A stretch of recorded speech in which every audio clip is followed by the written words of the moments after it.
One who has the distinction of being hired same day as Judy. And so 43 years times 2. And that's our esteemed Dr. Bonita Garros.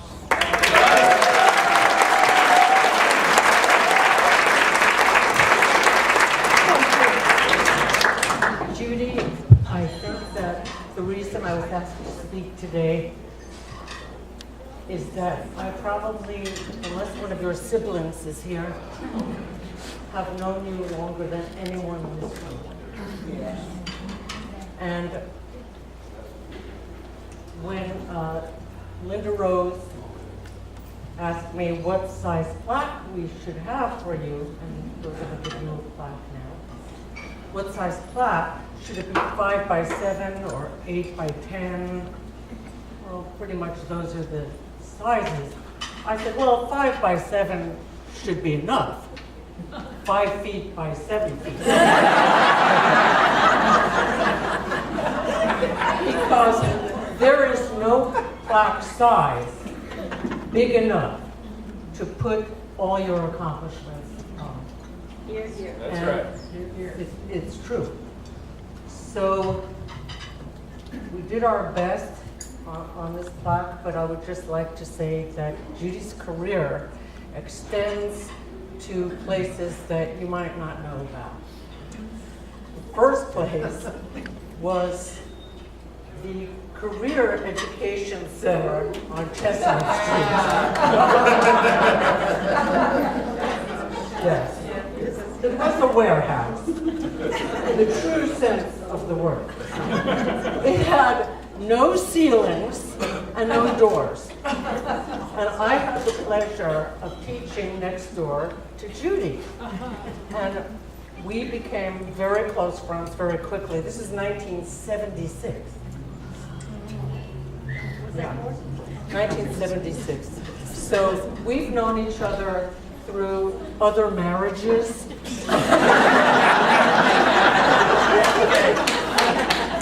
My grandmother, she knew my grandmother. She knew my grandmother, and my grandmother didn't speak English, but she would say, "When is Judy coming over?" She loved Judy. Judy knew my parents. She's known all my cousins, and she knows everything, pretty much everything about me that we'll just leave that. So we taught next door to each other, and we became known kind of as Mutt and Jeff, because I'm 5'7" and she's not.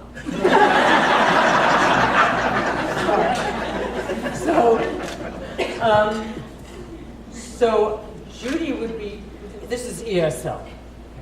Judy would be giving some, teaching demonstration, and it's loud, but I was giving a dictation. So I didn't knock on any door, there was no door. So I would just scream over the partition, "Hey Chitlik, I'm giving a dictation!" It went on like that. I'm still in 1976, but I'm gonna go very quickly now. Judy is an amazing teacher. She has taught probably everyone in this room something. She has a way about her that is both erudite and compassionate.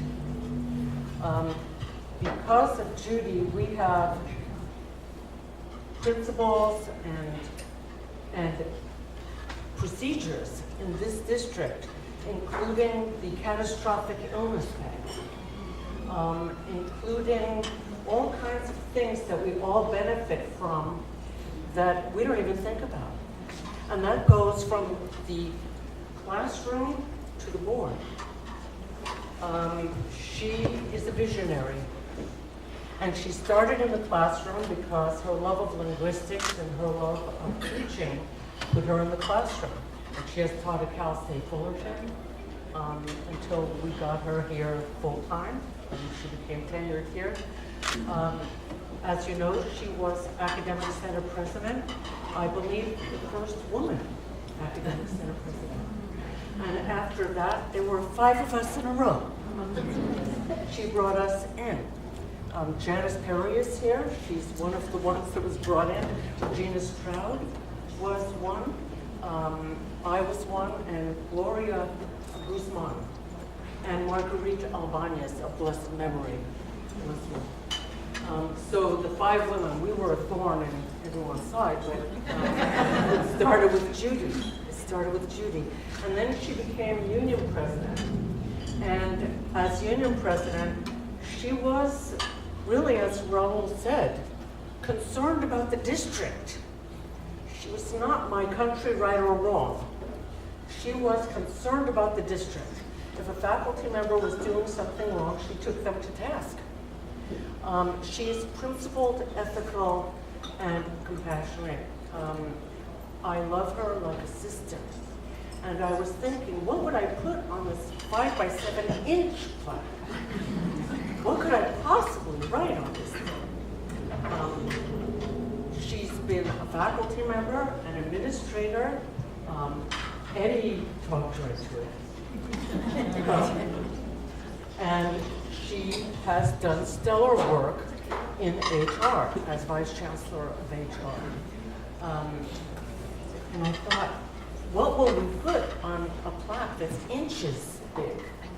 And I thought, there's a concept called Eshet Chaim. And Judy and I are both Jewish, as you know. She knows what this means, but I will tell you it means a woman of valor. And Judy is a woman of valor. Eshet Chaim. And Judy, I'd like to give you a plaque. You would come, please.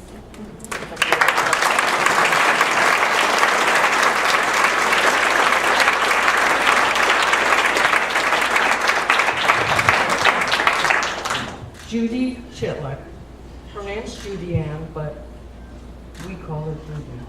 A woman of valor who dedicated her talents and love to the students of Rancho Santiago Community College District in the classroom, then to the faculty as Academic Senate President and FARSA President, and then to the entire district as Vice Chancellor of Human Resources from 1976 to 2018.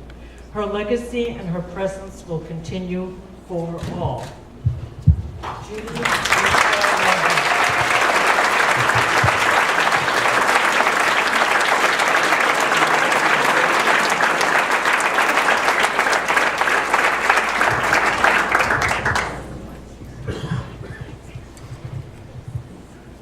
Thank you, Bonnie. That was very nice. I like to make jokes between speakers. There's no joke. Maybe after Steve talks, I'll have 2 jokes. Our next speaker, though, is someone that is one of my personal favorites and someone that I have long admired as a man of tremendous integrity and value. And that is Dr. Steve Eastman.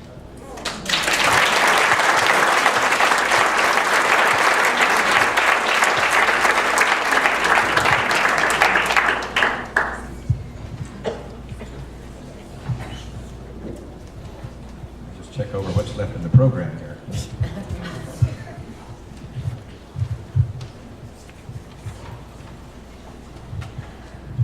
In 1989 and 90, I served for 1 year as the FARSA president.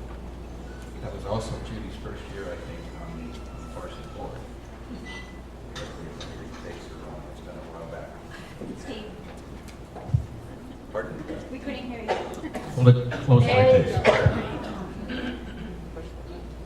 Anyway, at the end of that year, Judy became the FARSA president, and I was vice president with John Smith and chief negotiator.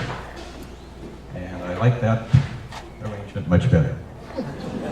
I took care of the budget calculations and preparing the contract proposals, and Judy handled the board meetings and the grievances and the faculty phone calls at 2 o'clock in the morning, all the easy stuff,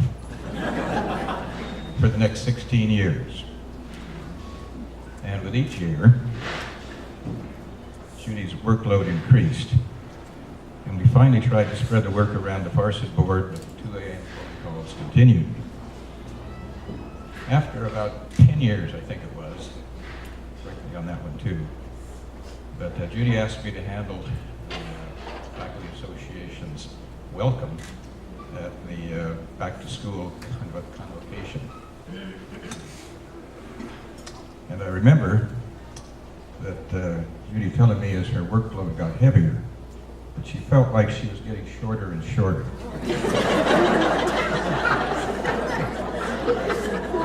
So at one convocation, we had the audience surprise her with the chant, "Keep Judy tall, keep Judy tall." And asked the faculty to start contacting the board members to take over some of the duties and help her out a bit. Finally, after 16 years, Judy returned the favor, and we changed places again. With her moving to Human Resources and me back as president. During her next 12 years, she had the opportunity to serve the whole district. She hasn't gotten any shorter. She stands taller in so many ways. As we worked together, it was clear to me early on that she was a person of honesty and integrity. Her decisions have always been based on what's right and what's fair.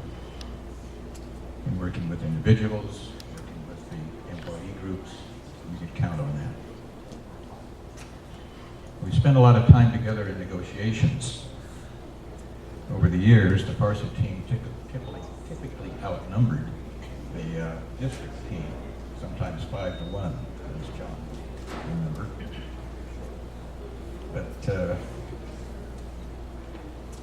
our team, everyone on our team had the opportunity to speak and wanted to use that opportunity. So we had some really long meetings. But when we got stuck, Judy had a special ability to make our case with, how shall I put this? Strong language and persuasive arguments. Now I appreciate John's patience at the table. And he did deserve the opportunity to have Judy working with him over HR. But it was a lot more fun when Judy was on one side of the table and John was on the other side of the table.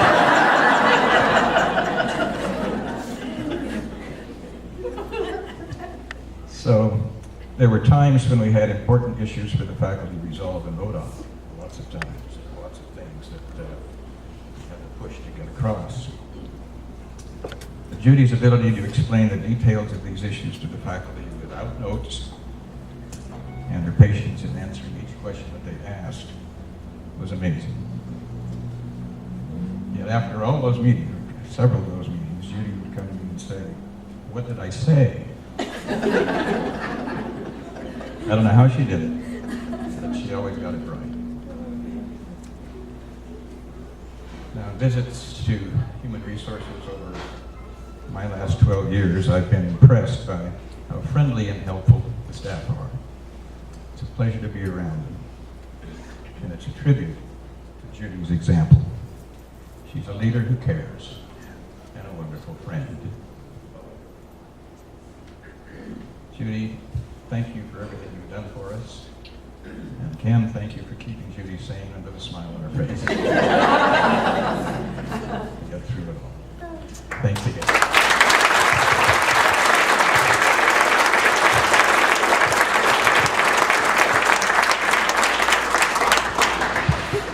See, I wasn't kidding. Well, you know, Steve, when I graduated from college, my first job, I worked for a manager who was a retired naval captain. And I was used to strong language. So by the time I got to Rancho, you know, it was just another day, another walk in the park. You know? Our next speaker is someone that I've known my entire career because we started as young managers at Cerritos College during the Reagan administration. I'm not going to talk about years. You own a, you have Siri, look it up.